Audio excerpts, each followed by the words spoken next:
mi camino, me probará y saldré como el oro. O sea, la primera cosa que hacen las dificultades es que prueban nuestra fe, nos purifican. Hermano, la fe se desarrolla cuando las cosas no salen como planeamos. Si todo saliera como planeáramos, hermanos, pues la verdad nunca creceríamos. Es como esos niños, ¿verdad? Que todo, les dan todo lo que quieren. Pues se hacen malcriados y la verdad es que nunca van a valorar lo que tienen porque todo lo consiguen fácilmente. Entonces, hermanos, Dios no quiere eso de nosotros, quiere que nosotros crezcamos. Hemos dicho muchas veces y lo vamos a repetir en esta mañana que a Dios le interesa más nuestro carácter que nuestra comodidad. Entonces, la fe se desarrolla cuando las cosas no salen como planeamos. Las pruebas purifican nuestra fe. En segundo lugar, hermanos, las pruebas fortalecen o refuerzan nuestra paciencia, refuerzan mi paciencia. Dice el verso 3, sabiendo que la prueba de vuestra fe produce paciencia. Este versículo, hermanos, habla de darle resistencia a nuestra paciencia, la habilidad de permanecer, la habilidad de mantenerse. La palabra griega, hermanos, aquí literalmente es la habilidad de permanecer bajo presión. O sea, fortalecen nuestra paciencia. Hermanos, no nos gusta la presión y hacemos todo lo que podemos por evitarla. Pero Dios, hermanos, usa las pruebas en nuestra vida para enseñarnos a cómo tratar con la presión, a cómo nunca rendirnos. Hermanos, ¿en qué forma Dios nos enseña paciencia? Bueno, haciendo tal vez que todo nos salga bien, otra vez no. Dios nos enseña, hermanos, paciencia en los periodos de espera en la vida. Vivimos, hermanos, en una sociedad confortable, en una sociedad conveniente. Todo mundo quiere las cosas ya. Si no puedo tener algo ahora, ya no lo quiero. La paciencia, hermanos, la resistencia, hoy en día es una cualidad rara. Sin embargo, hermanos, las pruebas son buenas porque fortalecen, refuerzan nuestra paciencia. Y en tercer lugar, hermanos, las pruebas santifican mi carácter. En otras palabras, me hacen más como Jesús, me ayudan a madurar, me ayudan a crecer. Dice el verso 4, para que seáis perfectos y cabales sin que os falte cosa alguna. O sea que esa es la meta de Dios a largo plazo. Su propósito final es madurez. Dios quiere que crezcamos, ¿verdad? Dios quiere que maduremos. Hermanos, en la vida cristiana, el carácter es la meta. El carácter es la meta. Hay muchos cristianos que no tienen ni la más mínima idea de la agenda de Dios en sus vidas. No saben, hermanos, lo que está pasando y como resultado son arrastrados por sus dificultades. La meta número 1 de Dios en nuestra vida, hermanos, es hacernos más como Jesús. Y otra vez, está más interesado en edificar nuestro carácter que en hacernos la vida confortable o en hacernos la vida fácil. Entonces, si Dios va a hacerme como Jesús, Él me va a pasar por las cosas por las que pasó Jesús. Hay ocasiones, hermanos, en que Jesús estuvo solo, en que estuvo fatigado, estuvo tentado a deprimirse, a desanimarse. Ahora, hermanos, la Biblia nos dice que hay dos maneras en que Dios nos hace más como Jesús. En primer lugar, hermanos, a través de su palabra. En Juan 17:17 dice, santifícalos en tu verdad, tu palabra es la verdad. O sea que si nosotros ponemos atención a la palabra del Señor y obedecemos la palabra de Dios, es la manera, por decir así, número 1 en cómo Dios nos hace como Él. Fíjese en Santiago capítulo 1 del verso 22 al 25. Ustedes tienen solamente la cita, pero se los voy a leer. Dice, pero ser hacedores de la palabra y no tan solamente oidores, engañándoos a vosotros mismos. Porque si alguno es oidor de la palabra, pero no hacedor de ella, este es semejante al hombre que considera en un espejo su rostro natural, porque él se considera a sí mismo y se va, y luego olvida cómo era. Mas el que mira atentamente en la perfecta ley, la de la libertad, y persevera en ella, no siendo oidor olvidadizo, sino hacedor de la obra, este será bienaventurado en lo que hace. O sea que la palabra de Dios nos hace más como Cristo, edifica nuestro carácter, nos madura. Pero el problema es este, hermanos, de que ahí está la palabra de Dios y nosotros vemos todos los mandamientos y tenemos que cumplirlos. Si todos lo hiciéramos de esa manera, pues sería fácil, ¿verdad?, ser como Cristo. Pero lo que pasa, hermanos, en la experiencia es que muchos no hacemos lo que dice la palabra del Señor. Y entonces, hermanos, Dios usa otra manera de hacernos más como Cristo, y es precisamente a través de las circunstancias de la vida, o sea, a través de lo que nos pasa. Fíjense, muchos cristianos cuando llegan al conocimiento del Señor o ya tienen mucho tiempo, ellos a veces dicen, bueno, todo iba bien cuando no era cristiano, pero solamente me convertí y empezaron todos los problemas, vinieron todos los problemas. Y luego mucha gente empieza a dudar y dice, ¿verdad? Tal vez Dios no me ama, tal vez no soy cristiano, realmente tal vez no soy salvo, y muchas cosas, cuestionamientos que vienen a nuestra mente y que muchos de esos los pone el enemigo en la mente. Pero hermano, quiero decirte, tú estás exactamente en donde Dios quiere que estés. Estás en un curso de carácter. Él está haciéndote como Cristo. Fíjate que lo dice Romanos 8:28. Y sabemos que a los que aman a Dios, todas las cosas les ayudan a bien. Esto es, a los que conforme a su propósito son llamados. A veces, hermanos, no podemos a veces entender ese texto, pero el secreto, hermanos, de Romanos 8:28 está en Romanos 8:29.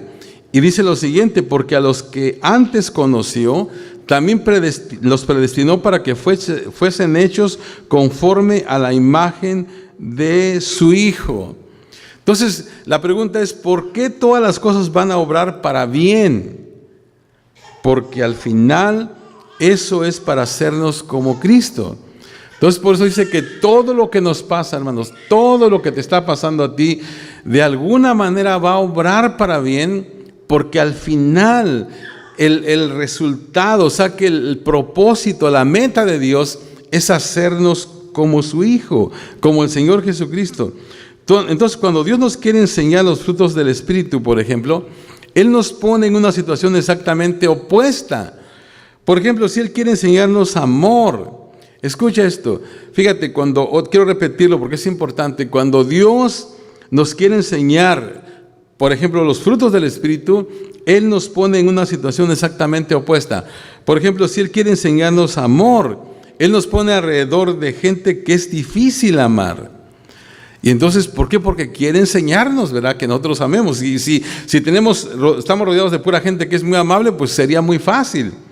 Si Él nos quiere enseñar gozo, Él nos pone en situaciones de tragedia, de tristeza, para que aprendamos a gozarnos en esa situación. Por ejemplo, si quiere enseñarnos paciencia, pues es a través de tiempos de espera. Efesios, hermanos, dice que somos obra de sus manos. Él quiere hacer una obra maestra de nosotros. Él quiere que seamos maduros, completos, sin que nos falte cosa alguna. Esto es, hermanos, un retrato de Jesucristo. O sea, así es como es el Señor Jesús y así es como Dios quiere que seamos. Ahora, hermanos, eso es lo que nosotros debemos saber. Eso es lo que tenemos que saber. Las pruebas son inevitables, son impredecibles, son variadas, pero, hermanos, tenemos que saber que tienen un propósito, que tienen propósitos. ¿Para qué sirven? Para purificar nuestra fe, para fortalecer nuestra paciencia y para santificar nuestro carácter. Entonces, son cosas que debemos saber. Ahora, hermanos, hay 3 cosas que ahora debemos hacer. Por eso le digo, el libro de Santiago es tan práctico, hermanos. O sea, que usted no puede decir, bueno, yo no entendí. O sea, es muy fácil esto, hermanos. La cuestión es ponerla en práctica. Ahora, ¿cómo responder entonces ante nuestras pruebas? En primer lugar, regocíjate. Dice el verso 2 otra vez: tened por sumo gozo cuando os halléis en diversas pruebas. Dios, hermanos, y esto es importante, no nos está diciendo que neguemos la realidad. No nos está diciendo que finjamos, que neguemos que estamos en problemas. Ese es un problema porque hay mucha gente que dice, tú declaras solamente que estás bien, Tú declara victoria todo el tiempo. Hermanos, hay situaciones en que, por eso Santiago también en otro texto dice, ¿verdad? Que dice que si está alguno alegre, cante alabanzas, dice. Pero si está alguno triste, dice, haga oración. A veces no puedes cantar alabanzas cuando tienes un problema. A veces no puedes estar gozoso cuando... Entonces, Santiago aquí no está diciendo que neguemos la realidad, hermanos. Nunca lo va a decir, o sea que no lo dice aquí. No está diciendo que finjamos que no tenemos nada. No está diciendo que neguemos que estamos en problema. Ahora, hermanos, tampoco está hablando aquí de masoquismo. O sea, Él no quiere que tengamos un complejo de mártires, ¿verdad? Donde nos diga, yo me voy a aguantar todo esto, porque no, hermanos. Pero Dios quiere que nos regocijemos en la prueba. En la prueba. Y aún en esas circunstancias difíciles, la Biblia dice que nosotros seamos agradecidos. Fíjate, en 1 Tesalonicenses 5:18 dice, dad gracias en todo, porque esta es la voluntad de Dios para vosotros en Cristo Jesús. O sea que rápidamente, si tú quieres saber cuál es la voluntad de Dios para tu vida, es que demos gracias en todo, dice la palabra. Ahora, ¿por qué? Significa que podemos agradecer a Dios porque sabemos que Él, ¿por qué podemos dar gracias a Dios? Porque sabemos que Él aún puede tomar lo malo en nuestra vida, hermanos, y sacar algo bueno de ello. Hermanos, yo sé que muchos de aquí han tenido esa experiencia de las pruebas más difíciles, de las situaciones más difíciles, es a donde han sacado lo mejor de ustedes. Dios de alguna manera ha obrado. A veces, hermanos, no es fácil, a veces se tarda el proceso, pero hermanos, otra vez recordamos lo que dice la palabra, que a los que aman a Dios todo les va a ayudar al final, les va a ayudar para bien. Entonces, sin importar de dónde vengan las pruebas, tal vez sean causadas por nosotros mismos, porque muchas veces las pruebas nosotros mismos las causamos, nosotros mismos nos metemos en problemas. Tal vez sean causadas por el diablo, tal vez sea una situación que la causó la sociedad a lo mejor. La fuente de las pruebas realmente no importa, hermanos. Dios puede usarlas a todas para su gloria y para hacernos crecer. Si tenemos la perspectiva correcta, Dios las puede usar. Ahora, ¿qué es lo que marca la diferencia? Bueno, la diferencia la marca nuestra actitud. El pasaje dice, tened por sumo gozo. En otras palabras, dice, considérense muy dichosos, considérense, evalúense, decídanse. Mientras estoy viviendo en el presente, miro hacia adelante el beneficio que puede traerme esta prueba. O sea, esa palabra considérense, hermanos, es una elección. Aunque no puedo controlar las circunstancias que pasan en mi vida, puedo controlar cómo responder a ellas. Entonces, las cosas que hemos aprendido es eso, hermanos. La mayoría de las circunstancias usted no las puede controlar, o sea, vienen a su vida. No puede controlar las circunstancias, pero sí puede controlar la manera en que usted responde a esas situaciones. Tú escoges regocijarte en la situación. Salmo 34:1 dice, bendeciré a Jehová en todo tiempo, su alabanza estará de continuo en mi boca. O sea, aun cuando no lo siento, aun cuando las cosas no están yendo bien, hermanos, las pruebas, y esto es algo muy importante, no producen automáticamente bendiciones. A algunos, hermanos, las pruebas los destruyen. Es triste, hermanos, pero mucha gente en medio de sus pruebas son destruidos. La diferencia la marca mi actitud. Es la manera en que escogemos responder a las dificultades. Entonces tenemos que escoge regocijarte. ¿Cómo puedo responder a mis pruebas? En primer lugar, regocíjate. En segundo lugar, pide sabiduría.